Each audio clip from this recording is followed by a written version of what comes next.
एक मछली को पानी से निकाल कर तपती रेत पर रख दो, वो कितनी देर और कैसे तड़पेगी। कांता भारती का उपन्यास रेत की मछली ठीक इसी तड़प की कहानी है। एक ऐसी शादी जो समझौता नहीं बल्कि एक जेल बन गई। हेलो दोस्तों, स्वागत है आपका एक बार फिर। ज़िंदगी में हर मोड़ पर एक नई कहानी छुपी होती है। आज हम मिलकर एक ऐसे ही किस्से के पन्नों को पलटने वाले हैं। हमारे आज के नए उपन्यास का नाम है रेत की मछली, जिनके लेखक हैं कांता भारती। आज के वीडियो में हम इस गुमनाम और विवादित किताब के पन्ने पलटेंगे। चलिए शुरू करते हैं। दरवाज़ा किसी ने ठकठकाया। ऑफिस जाने को तैयार हो रही थी, इसलिए किसी का आना खल गया। कपड़े भी तो ठीक से नहीं पहन पाई थी। ऑफिस जाने की व्यस्तता और असमय आगंतुक के कारण मन शुद्ध हो आया था। दरवाजे पर चपरासी था। उसने बताया कि मेम साहब याद कर रही हैं। मेम साहब यानी श्रीमती डेविड, युवा महिला संघ की सेक्रेटरी। मन में खींच भर रही थी कि ऑफिस जाने के वक्त ही बुलाने की ज़रूरत क्यों पड़ गई। जैसे तैसे कपड़े पहने और नीचे आई। मेज के पीछे से चश्मे में छिपी हुई आंखें उठाए बिना उन्होंने कहा, बैठिए। देखिए मैडम, मुझे ऑफिस जाना है, आप शाम को बात नहीं कर सकती? मैंने धीरज संभालते हुए कहा। बात यह है कि मुझे ज़्यादा कुछ तो कहना नहीं है और शाम तक हो जाएगी देर। अपनी आवाज़ को और मीठा बनाते हुए उन्होंने कहा, माय डियर चाइल्ड, बुरा मत मानना, इस संघ के भवन में तो केवल कवारी या विधवा लड़कियां ही रह सकती हैं। इसके सिवा दूसरे के लिए हमारे यहाँ रहने की कोई व्यवस्था नहीं है। वैसे तुम चिंता मत करो, महीने 2 महीने जब तक कोई अन्य व्यवस्था नहीं हो जाती तुम यहीं रहो। लेकिन मैडम, जब मैंने यहाँ प्रवेश लिया था मैंने इस बात को छुपाया नहीं था, और फिर अब तो मुकदमा भी शुरू हो चुका है। पिछले 5 साल से तो मैं बिल्कुल अकेली रह रही हूँ। जब मैं इस भवन में आई उस वक्त ऐसा कुछ बता देती। बात पूरी उन्होंने सुनी नहीं, बीच में बोल उठी। अब देखिए, उस वक्त तो हमसे गलती हुई। आपकी उस गलती के बारे में तो मैं कुछ नहीं कहना चाहती, लेकिन मैडम, आपकी इस नियम में न्याय नहीं है, तर्क नहीं है। उन तमाम लड़कियों के बारे में आप क्या सोचती हैं जो कवारी तो नहीं हैं पर अपने को मिस लिखती हैं? आप जानती भी हैं उन्हें। उनके चेहरे पर तनाव छलक आया। कुर्सी पर सीधे बैठ गई और थोड़ी देर तक मेरी आंखों में देखती रही। फिर बहुत सूखी हुई आवाज़ में बोली, dear child, you are not concern. मुझे लगा जैसे यहाँ निजी व्यवहार के रास्ते में एक अंधी गली है। शायद मेरे चेहरे पर गहरा असंतोष उभर आया था। उस असंतोष को श्रीमती डेविड ने पहचान लिया, लेकिन उनके चेहरे का भाव बदला नहीं। अपने आप को नियंत्रित रखते हुए उन्होंने कूटनीति भरे स्वर में फिर वही बात दोहरा दी कि वे मजबूर हैं, और यह भी कि इस मामले में नियम बहुत साफ है। नियम बहुत साफ है? मेरा गुस्सा फूट पड़ा। यानी जो झूठ बोलकर नियम तोड़े वो सही, और जो सच बोलकर वैसा ही करे वो अपराधी है? यह नियम नहीं है, ढकोसला है। और भी जाने में क्या क्या उस वक्त गुस्से में कह गई। मेरे उन शब्दों की क्या प्रतिक्रिया हुई यह पढ़ने की स्थिति में मैं नहीं थी। उनका कमरा छोड़ते हुए मैंने कहा, मुझे नहीं चाहिए आपकी कृपा। 1-2 महीने नहीं, 1-2 दिन भी ठहरना मैं अपमान समझती हूँ। आपने नियमों का ज्ञान कराया, इसकी आभारी हूँ। ऑफिस जाने के लिए तैयार हुई थी, लेकिन अंतस्थल अस्त व्यस्त हो उठा था। मन इतना ज़्यादा उद्विग्न हो गया था कि ऑफिस जाने की इच्छा नहीं हुई। तेज़ी से अपने कमरे में लौटी और जो चीज़ हाथ आई उसे उठाकर बिस्तर पर पटकती चली गई।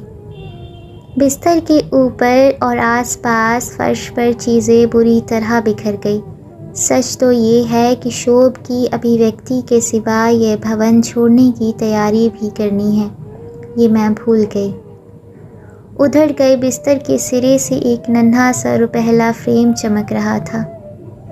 फ्रेम के बीच में दिखाई देते काले सफ़ेद धब्बों के बीच अचानक एक कोमल चेहरा उभर आया। उस कोमल आकृति के उभरते ही जैसे खौलता हुआ शोभ धीरे धीरे बैठने लगा। शुद्ध मन आर्द्र हो गया, आँखों की कोर भी गीली हो गई। साहस नहीं हुआ कि रुपहले फ्रेम में मड़ी हुई एक भोले चेहरे की वह तस्वीर हाथ में उठा लूं। शोभ का वह उबाल थम गया था, इसलिए धीरे धीरे बिखरा हुआ सामान एकत्र करती रही। लेकिन ऐसी लगा कि जैसे जैसे मैं सामान इकट्ठा करती जाती हूँ, मन की गांठें बिखरती जाती हैं, जैसे एक कसी हुई रस्सी जिसका एक एक तार बिखरता जा रहा हो, जैसे एक कसी हुई रस्सी जिसका एक एक तार बिखरता जा रहा हो। एक चीज़ के साथ जुड़ी किसी दूसरी चीज़ के अलग होते ही सब कुछ बिखरने लगा, सब कुछ टूटने लगा। परित्यक्ता केवल इसी एक शब्द के साथ बिखराव और टूटन की लंबी श्रृंखला जुड़ी हुई है। टूटन के इस अशोर क्रम में आज युवा महिला संघ के भवन से यह अलगाव भी स्वीकार करना होगा, दूसरा उपाय नहीं। निरंतर अपने आप से लड़ती हुई अब मैं यहाँ पर यह छोटी सी लड़ाई छेड़ दूँ, ये नहीं होगा। हाथ एक निश्चित दृढ़ता के साथ काम करने लगे।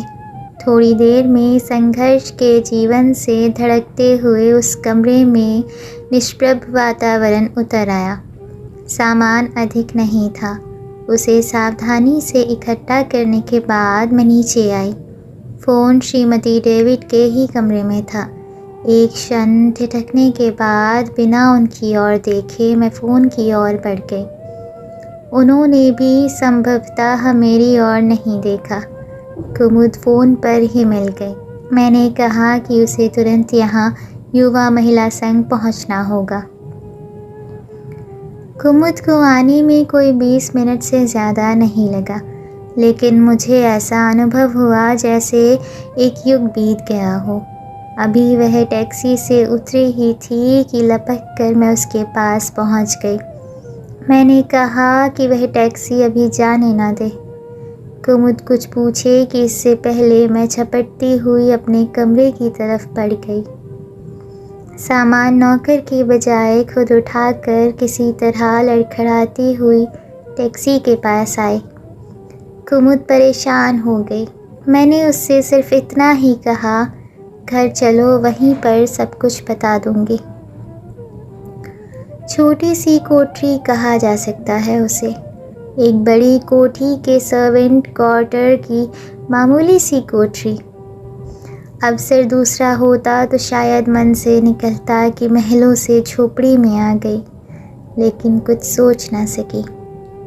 कुमुद की सहानुभूति से वह कोठरी बिना सजावट के ही सजाई थी, लेकिन फिर भी मन बहुत उद्विग्न होकर भटकने लगा।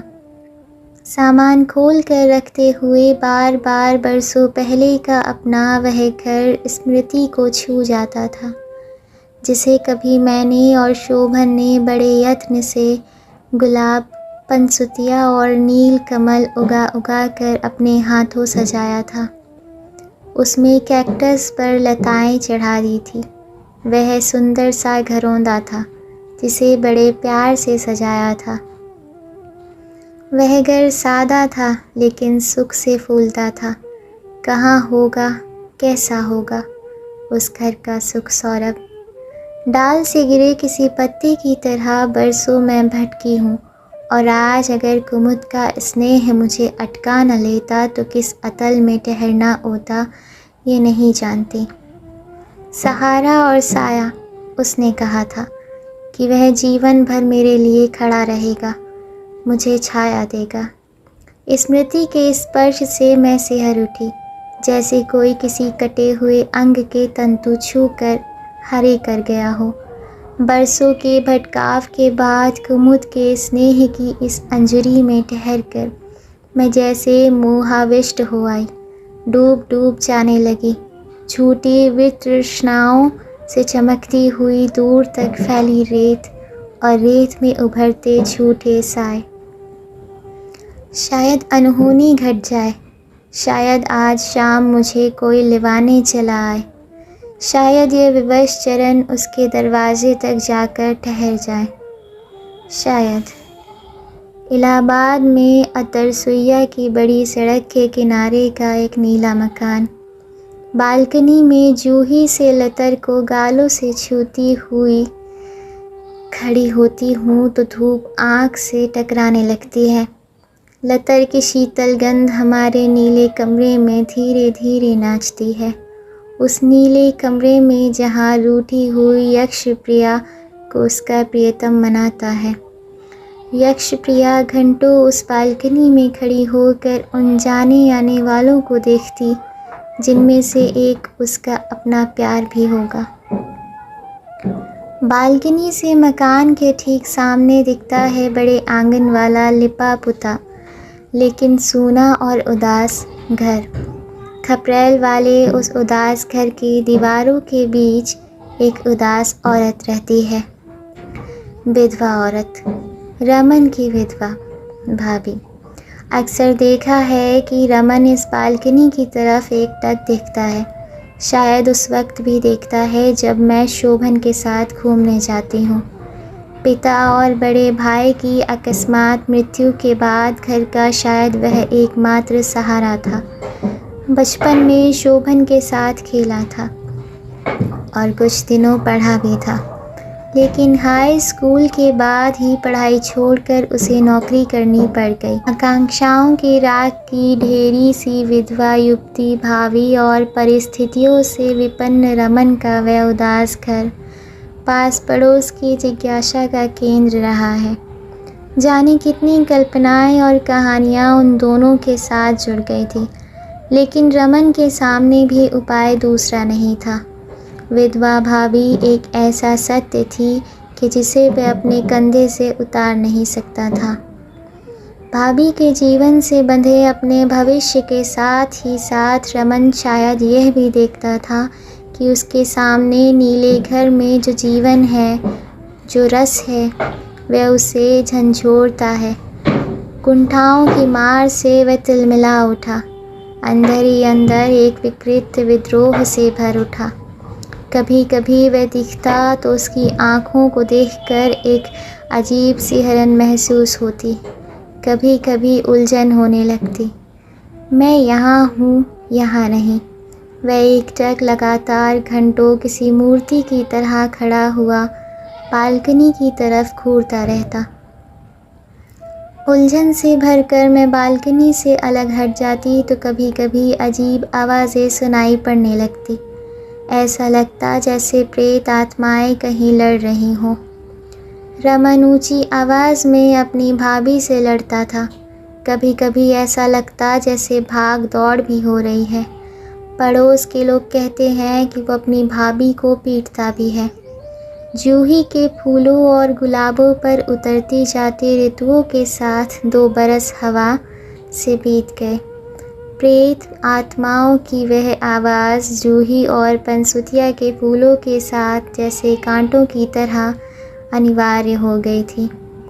उस अस्वाभाविक और किसी हद तक मनहूस के प्रति मन सहज हो आया था। शायद एक जगह अंतस्थल में करुणा भी उभर आई थी। उसकी नियति के प्रति दयाद्र न होना शायद अमानवीय होता। कैसा संयोग था, और वह शायद संयोग ही उसकी इस नियति का कारण भी था कि आज वह युवक एक प्रेत आत्मा की तरह बेचैन हो उठा था।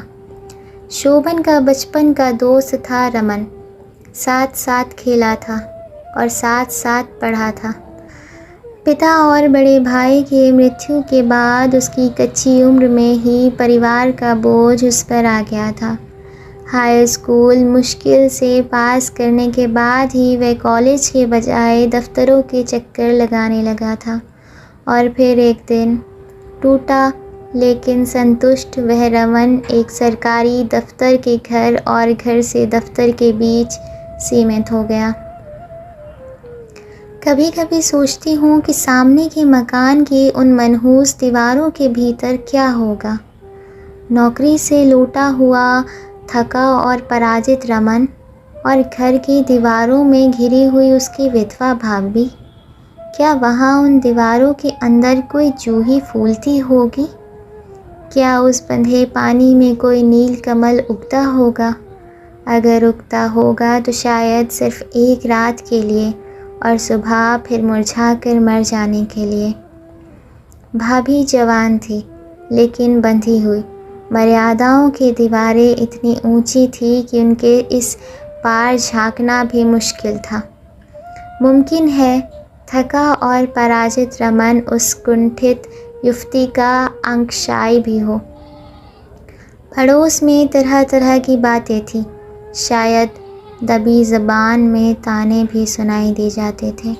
लोग यह भी कहते थे कि उसकी भाभी रमन की शादी इसलिए नहीं होने देना चाहती कि उसकी अपनी हसरत पूरी नहीं होगी।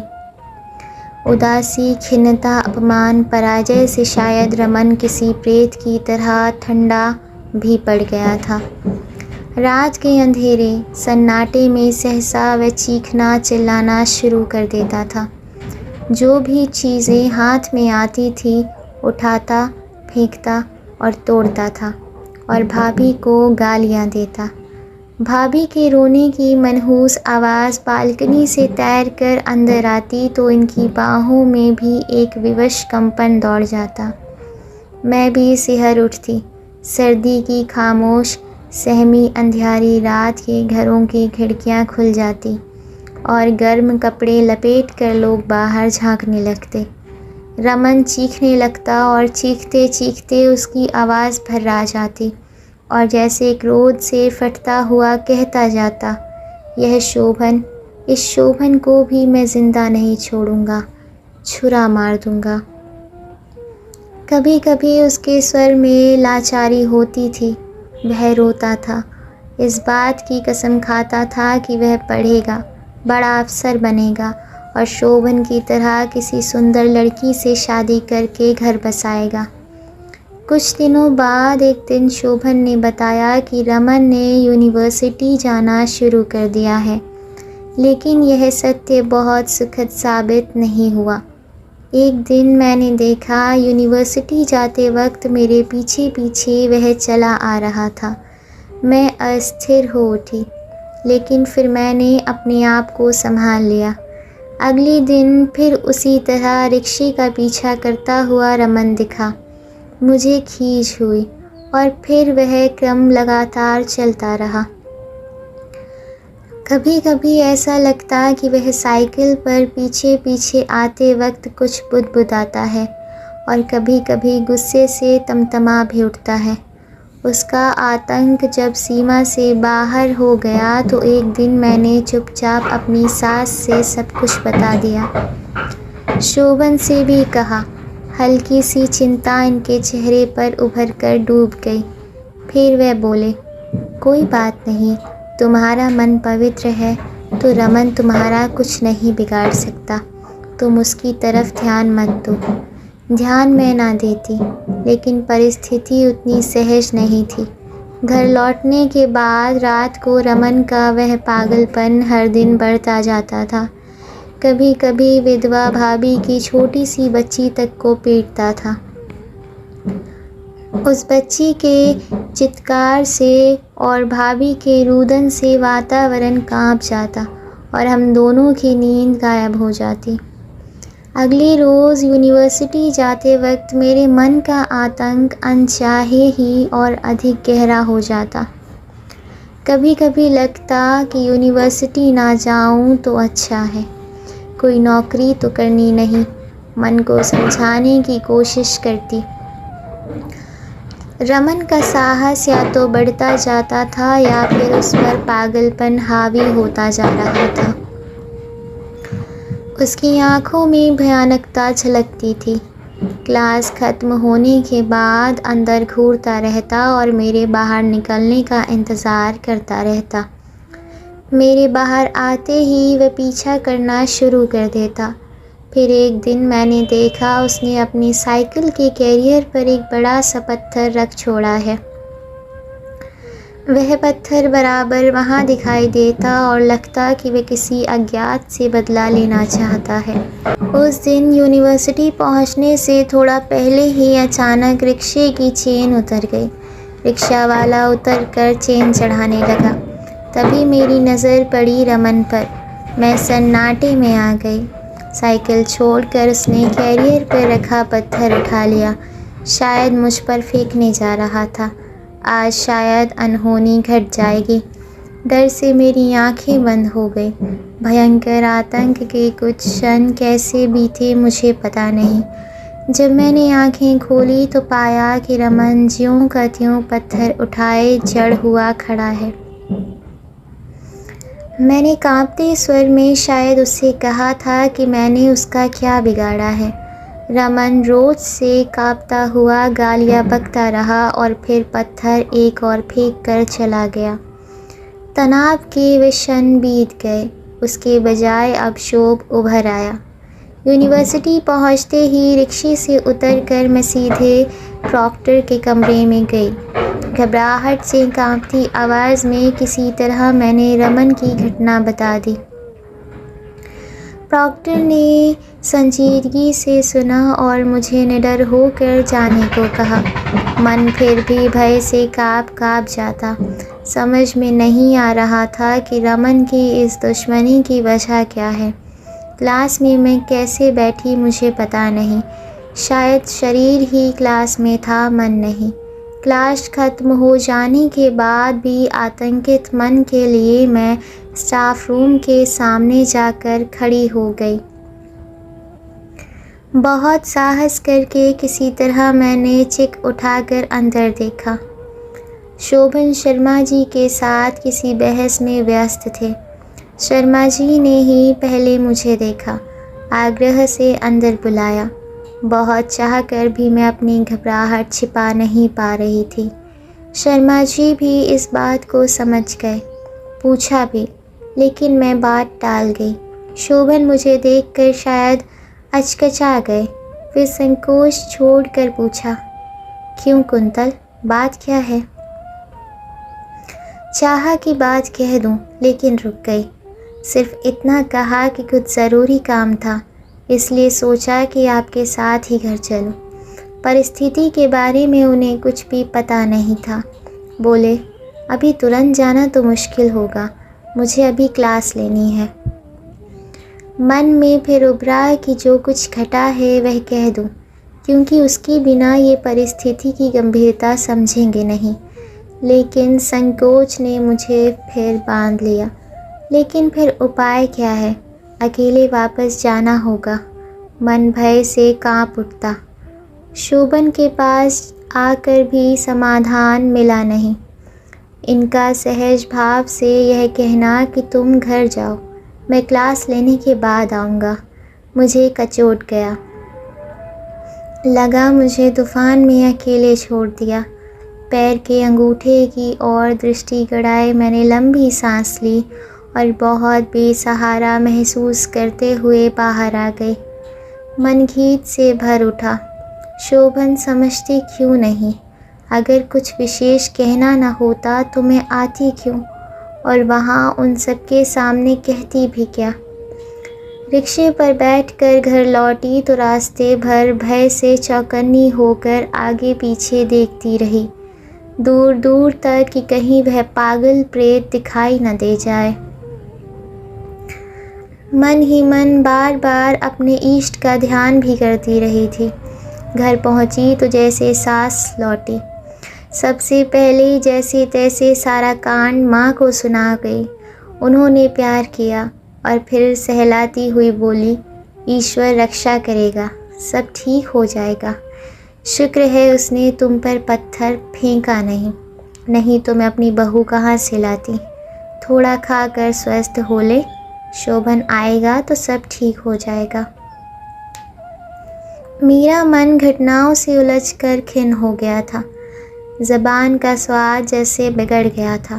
खाने का जी नहीं था, फिर भी किसी तरह नाश्ता किया। तभी दरवाजे पर आवाज़ हुई। जाने क्यों मैं सहसा घबरा गई।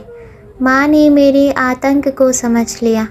उठते हुए बोली, तुम बैठो, अब से मैं ही दरवाज़ा खोला बंद किया करूँगी। दरवाज़ा खुलने की आहट हुई और शोभन की आवाज़ें आई। माँ तुम, कुंतल नहीं आई क्या? कहते हुए वो अंदर आए। उनकी उत्सुकता और चिंता उनके चेहरे पर उभरी हुई मैंने देखी। मैं आश्वस्त हुई। मुझे देखते ही वे निकट आए और फिर माँ के संकोच से अलग हट गए। हाथ मुंह धोया और तुरंत अपने कमरे में चले गए। नाश्ता लेकर जब मैं पहुंची तो लगा आतुरता से प्रतीक्षा कर रहे थे। हाथ से नाश्ते का सामान लेकर जल्दी से एक तरफ रखा और बाहें पकड़कर खींचते हुए बोले, क्या बात थी, आज स्टाफ रूम में कैसे आ गई? चेहरे में झांकते हुए किसी सीमा तक मुग्ध आँखों से देखते हुए उन्होंने कहा, विभाग में लोग तुम्हारी बड़ी तारीफ़ कर रहे थे, बल्कि मैंने जब तुम्हें अकेले भेज दिया तो शर्मा जी ही बरस पड़े। उन्होंने कहा कि वह तो संकोच कर रही होगी, पता नहीं कौन सा काम था, तुम्हें सुनना तो चाहिए था। वैसे सच बताऊं कुंतो, तुम्हारा स्वर सुनने के लिए ही तो जीता हूँ। बाद में तो मुझे भी लगा कि भूल हुई। तुम्हारे जाने के बाद तो जी भी उखड़ गया था। पता नहीं क्यों, कुछ आशंकाएं भी मन में तैरने लगी। मेरे कंधों को भींचकर जैसे उन्होंने आशंका का शमन कर लिया। फिर कान के पास होठ लाकर धीरे से बोले, कहीं चलना था?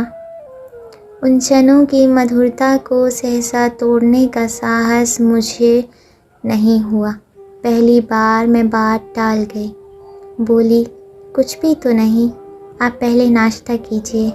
मन की गहराई में छुपी हुई बात उनसे पढ़ी न जाए ऐसा भी संभव नहीं था।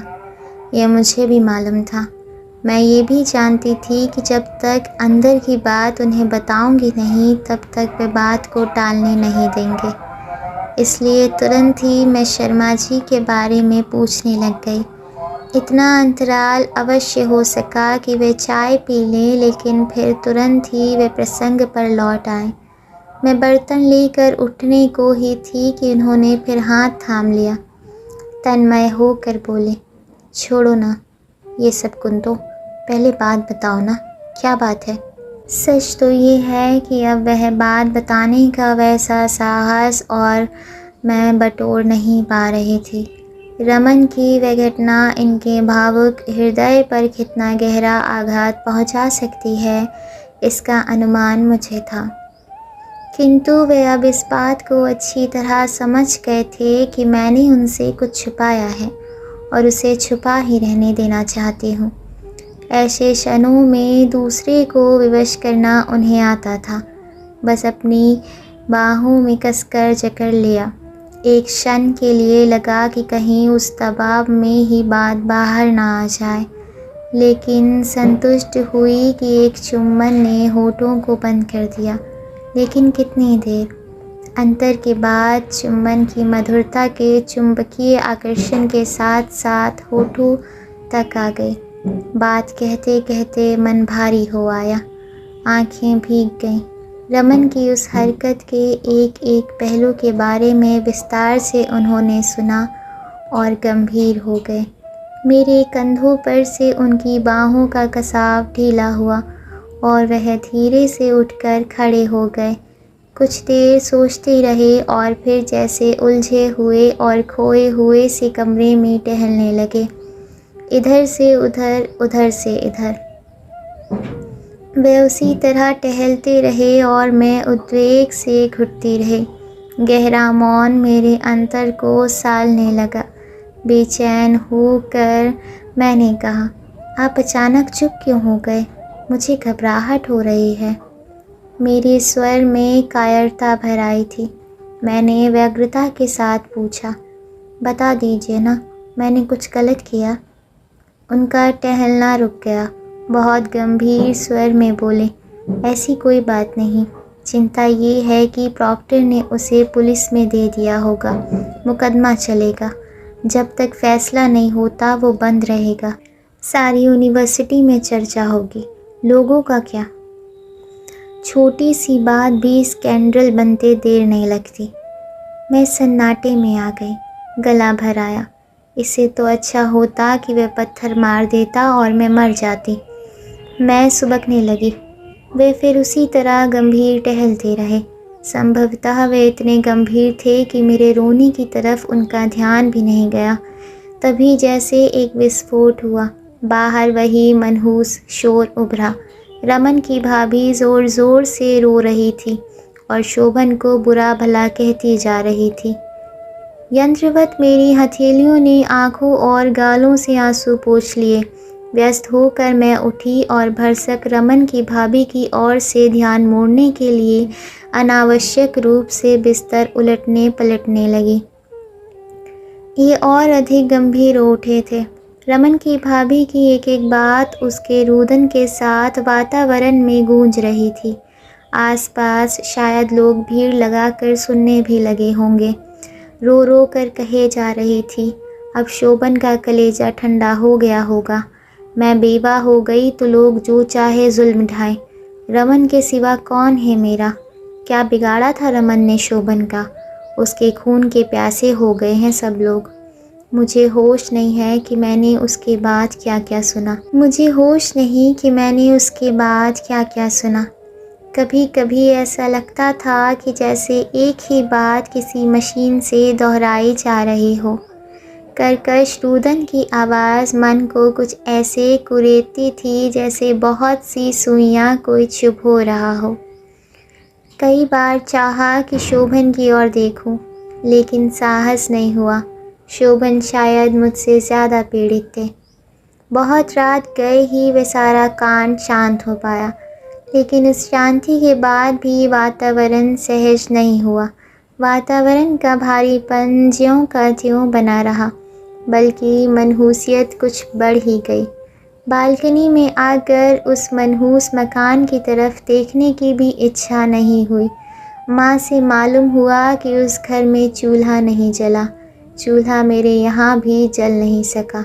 माँ एक बार ऊपर आई और फिर जैसे अपने आप में खोई नीचे वापस लौट गई। शोभन पत्थर की तरह जड़ थे और मैं आशंकाओं में डूबी हुई। लगता था मोहल्ले में कोई मर गया है। शायद वातावरण की सहजता मर गई थी। रात बहुत बीत चुकी थी। अंधेरे आकाश की पीठिका पर बालकनी के खुले हिस्से से देखती गुच्छे गुच्छे फूली छितराई हुई जूही और चमेली की काली लतरों से टकराकर सरकती हुई हवा अंदर आई तो मन आशंकित हो उठा।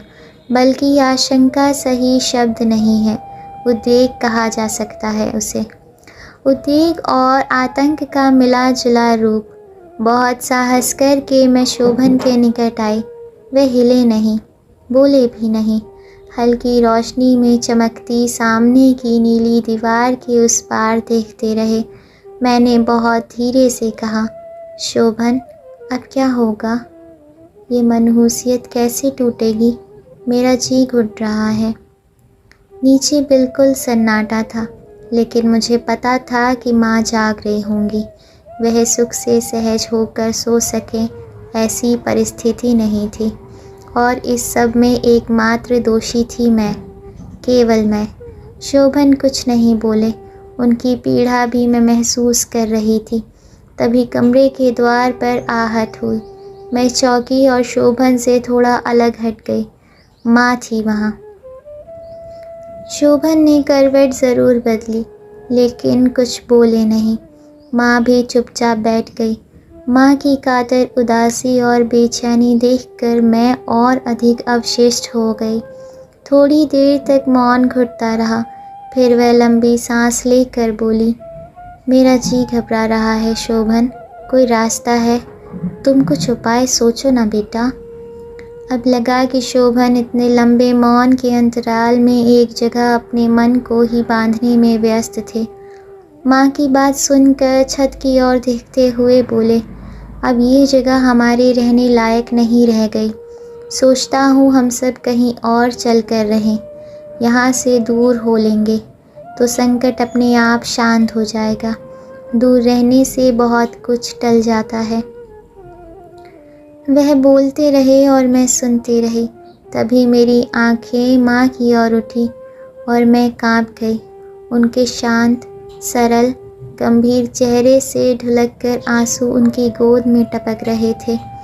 2 बरस में पहली बार उस निष्ठावान और संकल्पशील मुख पर मैंने आंसू देखे थे।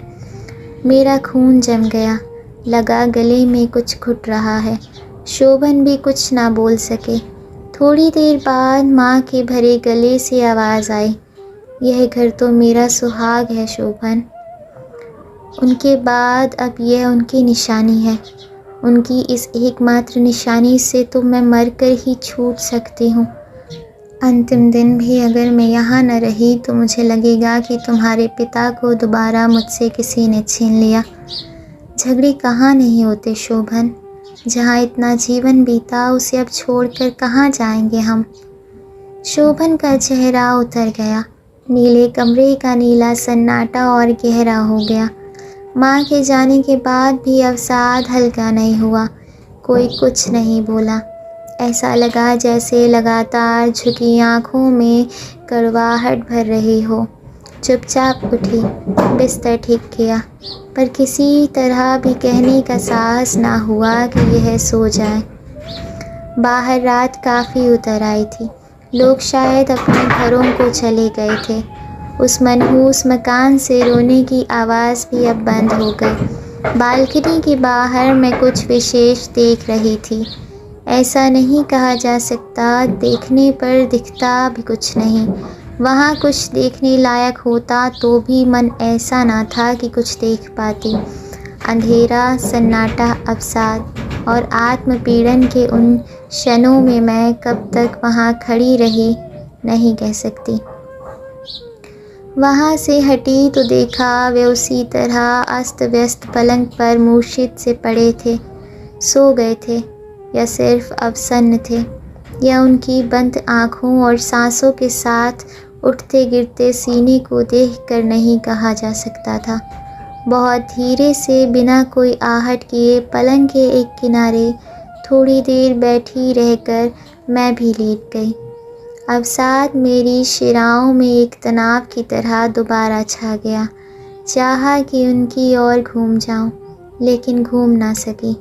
एक क्षण के लिए इस बात की भी प्रतीक्षा की कि उनकी बाहें मेरी ओर बढ़ेंगी और अनायास मैं उनमें समा जाऊंगी, लेकिन वैसा भी कुछ नहीं हुआ।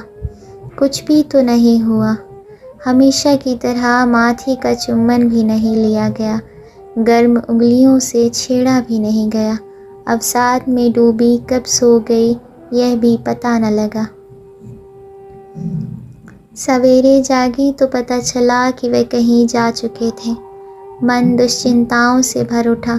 दोपहर तक बेचैनी बहुत अधिक बढ़ गई। मुँह जाने कैसे कैसे स्वाद से भर गया। माँ ने नाश्ता और खाना तैयार ज़रूर किया, लेकिन खाना उनसे भी न खाया गया। दोपहर के बाद कहीं वे आए। आंखें झुकी हुई थी, चेहरा उतरा हुआ और गंभीर। चुपचाप अपने कमरे में जाकर लेट गए। माँ ने मुझसे कहा कि मैं शोभन के लिए खाना ले जाऊं। हो सकता है मेरे आशंकित मन का संकोच हो कि एक एक करके खाने की चीज़ें सजाने में काफ़ी समय लग गया। कमरे में जाने के लिए साहस जुटाना पड़ा। वे ज्यों के त्यों लेटे रहे। हिम्मत ना हुई कि इनके माथे पर हाथ रख कर देखूं। तबीयत तो ठीक है। बहुत धीरे से बोली, उठे, हाथ मुंह धोकर खाना खाकर आराम कीजिए। जाने उनके जी में क्या आया कि वे चुपचाप उठे, हाथ मुंह धोकर खाने बैठ गए। मुझे भी खाने को अपने साथ बिठा लिया। अनमनी मन से थोड़ा सा खाते समय चाहकर भी मुझसे कुछ बोला ना गया। खाते समय आज तो उनके हाथ में कोई किताब भी नहीं थी। किताब होती तो शायद मन कुछ बदलता। तनाव 1-2 दिन का नहीं था। मन को इतना समेटा भी ना जा सका कि वह तनाव टूट सके। कई दिन बीत गए। उनके मित्र भी आए थे। वह नीला कमरा उन्मुक्त हंसी से गूंजा नहीं। बहुत धीरे धीरे उन्होंने बातें की। शायद कुछ मशवरा भी हुआ। मन में उत्सुकता थी, लेकिन पूछ कुछ भी ना सकी। कई दिनों के सलाह मशवरे के बाद पता चला कि एक समझौता हुआ है। तय ये हुआ है कि मुकदमा वापस ले लिया जाए और रमन माफ़ी मांग ले। लेकिन यह सब हो कैसे? रमन तो पागल हो चुका था। उससे इस बात की संभावना कम थी कि वह सहज रूप से समझौते के लिए तैयार होगा। उसके मन की गांठें उसके सामने कौन खोलता और वह उन्हें खोलने भी कब देता? उसकी कुंठा आईना देखने को तैयार कैसे होती? लेकिन अब शोभन भी ज़िद पर आ गए थे। उन्होंने दृढ़तापूर्वक कह दिया था कि अगर वह माफ़ी नहीं मांगता तो मुकदमा वापस नहीं होगा। अनजाने और अनचाहे ही उस तनाव में मैंने महसूस किया कि मैं माँ के इष्ट देव को याद कर रही हूँ। पूरा महीना इसी यातना में बीता। शायद रमन की समझ में आ गया था कि मुकदमा वापस ना हुआ तो उसकी नौकरी छूट सकती है। एक दिन उसने माफ़ी मांग ली। तब दिन सहसा बदले हुए लगने लगे। बालकनी में जूही के गुच्छे फूल आए थे। मैंने देखा उसकी कोमल पत्तियों पर धूप की किरणें नाचती हैं। ये भी मैंने देखा। उस दिन से हवा कुछ अच्छी लगने लगी। शोभन ने बताया कि उन्होंने कहीं कोई मकान रहने के लिए देखा है। माँ फिर उदास हो गई। स्वर्गीय पति की स्मृति इस मकान को छोड़ना उनके लिए सबसे बड़ी यातना थी। मकान के एक एक कण से उनकी चेतना जुड़ी थी, उनकी मर्यादा, उनकी आसक्ति और उनका आश्वासन। सभी कुछ था वह मकान, लेकिन उपाय भी क्या था? मुझे याद है जब उन्होंने जाने कहाँ खोई हुई आवाज़ में कहा था कि जब तुम्हारे पिताजी यह मकान बनवा रहे थे, कुछ रुपयों की कमी हो गई थी। उस समय मैंने अपना एक एक जेवर उन्हें दे दिया था। अंततः शोभन जीते। बेटे का मन और बहू की मर्यादा की रक्षा के लिए माँ ने अपनी भावना की बलि दे दी। हाँ, ये ज़रूर मैंने देखा कि उसके बाद अक्सर वे सोए सोए चौंक कर उठ बैठती थीं।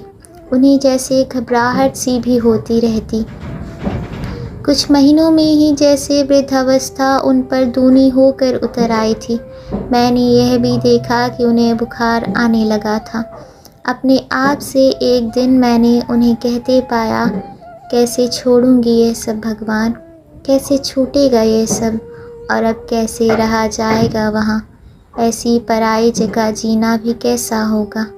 मैं सोचती थी कि उनके जैसे संस्कारों वाली साध्वी यह भी सोचती होगी कि अपना घर बेचना अशुभ है और उसे बेचकर किराए के मकान में रहना संस्कारहीनता। एक दिन उन्होंने कहा, मुझको यहीं छोड़ दो, तुम दोनों ही रह लो वहाँ। लेकिन यह भी होता कैसे? स्थिति सहज नहीं हुई थी। उन्होंने यह भी सोचा होगा कि इस तरह अलग रहकर स्थिति और बिगड़ेगी, सुधरेगी नहीं। लोग ये भी तो सोच सकते हैं कि लड़के ने अपने मन की शादी की और अलग हो गया। शायद चुपचाप वे कई बार रोई भी थी, क्योंकि कई बार उनकी ओर देखती तो लगता था कि उनकी आंखें लाल और सूजी हुई हैं। मैं पूछती तो एक लंबी सांस लेकर चुप हो जाती। यूनिवर्सिटी के पास ही एक नई बस्ती में कोठी का एक खाली हिस्सा मिल गया था। फिर भी तय ये हुआ कि केवल काम का सामान साथ जाएगा, बाकी सब यही बंद रहेगा। मकान बिकने पर ही उसे हटाएंगे। माँ ने तो मुहूर्त भी पूछ लिया था। सामान लदवाते वक्त माँ रो पड़ी। किसी तरह मजदूरों को बाहर भेजा और आंगन में जाकर बुरी तरह फूट पड़ी। उनका धैर्य टूट गया था। मुझे माफ़ कर देना, मैं जीते जी यह घर छोड़कर जा रही हूँ। मेरा रक्त जम गया। मुझे लगा कि मैं ही हूँ इस यातना की जड़। वह भी अवसन्न थे। पास पड़ोस से इकट्ठा हुए लोग इस समय कचोट रहे थे, खल रहे थे। विचित्र मनहूसियत फैल गई थी। जैसे तैसे माँ को शांत किया। शोभन भी चाह रहे थे कि अब जल्दी से जल्दी यहाँ से हट जाया जाए। हल्का सामान तांगे पर लाद लिया गया और हम तीनों भी बैठ गए। शोभन ने हाथ जोड़कर सबको नमस्कार किया। तांगे वाली ने घोड़े को आगे बढ़ने के लिए उकसाया। शराब। उसने एक चाबुक चलाई। मैं सिहर उठी, चौंक गई।